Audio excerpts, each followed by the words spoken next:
I've just realised I've owned my Scirocco for about 18 months now, so quite a good time to do a review on it and tell you how it shapes up.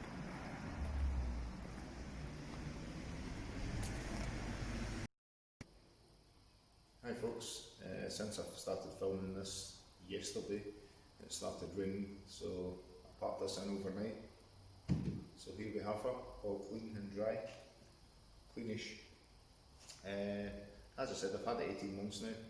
Just thought I'd do a quick review on it, tell you what I like, what I don't like, and sort of compare a few things with my previous edition 35 GTI to it. First things first, when you're buying a used car, buy one with service history. It's far easier to move on in the future. You'll also get a bit more money for it. You might pay a little bit more for it, but worth having. This has had all the relevant services done to it. This is actually a December 2012 model, so that's a pre-facelift.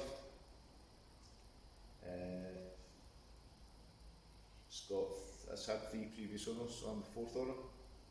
It's done 82,000 miles now, with full service history as I said. Done 2 oil services on it since. Also changed the fuel filter on it at one point. When I was buying a Scirocco, and I've nearly bought a Scirocco twice in the past and ended up with something else, so I've driven them. I think 2009 was the first I drove one. I think I had my Audi S4 at the time, and I thought I want a shot of one of them, and it just felt slow as hell compared to my 4.2 V8 Audi S4, which it would. That was a 2 litre TSI I drove. So this is a 170 TDI, my first ever diesel car. I get 46 to the gallon with it. I've got 25 with the Edition 35, so it's saving me quite a bit of money. The spec it had to have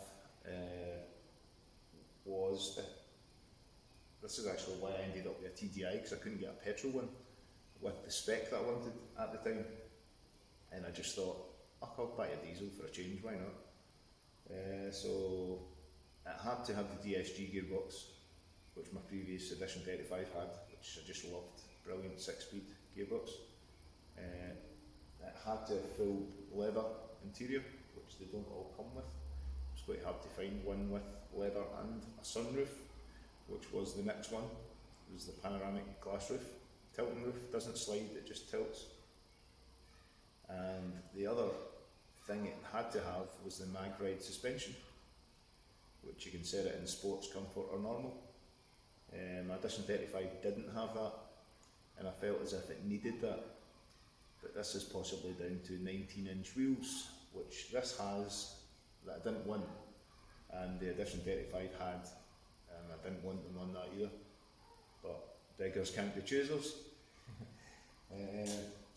All in all, apart from bursting tyres constantly with Scottish roads and potholes, I've actually started buying cheap branded tyres for it, because I burst that many tyres. I've put 4 new tyres on the front on this on both sides over the last 18 months. I was about 3 tyres on the front of the Edition 35. Same reason, perfectly. Loads of tread left, burst the sidewall, bubble on the sidewall, crap like that. Adjusting the seat up and down, blooming nightmare. You need to pump the handle, then pull the handle, pull it back up again. And it was a nightmare in the Golf, it's a nightmare in this. And when my wife borrows my car and I have to jump back in my car, I think, oh, that seat. And it's always pissing the rain normally in this country. So, one of the things you can live with. Size wise, it's a lot smaller inside the back than the GTI was. I don't carry rear passengers very often. If so, it's my son who's only 13, not a giant. Looks wise, I just love the look of this car. Every time I look out the window at the house, it makes me smile. It's just a good looking car. I've always thought the same about them. The Edition 35 is a good looking car as well, and it was rare. I've seen one in the 18 months I had it on the road. I see these occasionally, but not with the glass roof, and probably not with the spec that this has got.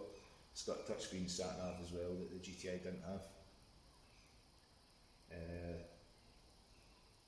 Would I recommend buying one? Definitely. Definitely. Whether you want a diesel or a petrol, that's your choice. I find the Scirocco Rs are a bit pricey.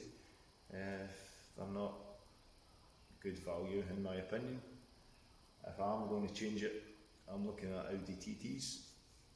I just fancy something a bit smaller, something a bit more power maybe. 4-wheel drive as well, would have to be a quattro one. So I've been looking at 3.2 V6 TTs and TTSs, but no rush, and I still like this, so I'm certainly not rushing into buying a new car just for the heck of it. So I hope you enjoyed this. If you're buying a Scirocco, full service history, make sure it's had the timing and the water pump done. Make sure it's had the DSG services, which they all need. Try and get one with 18-inch wheels, it'll save you a lot of money in tyres. Get as many toys on them as you can get. This has got electric folding mirrors as well. I think that's about it. The GTI had the Dyno Audio sound package, but that's not about it. Do I notice a difference? No, not really. So thanks for watching. Go and buy a Scirocco.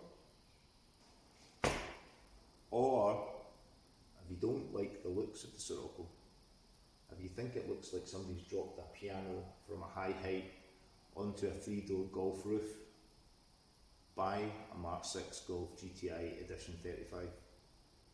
Just like my old one coming up in the slides.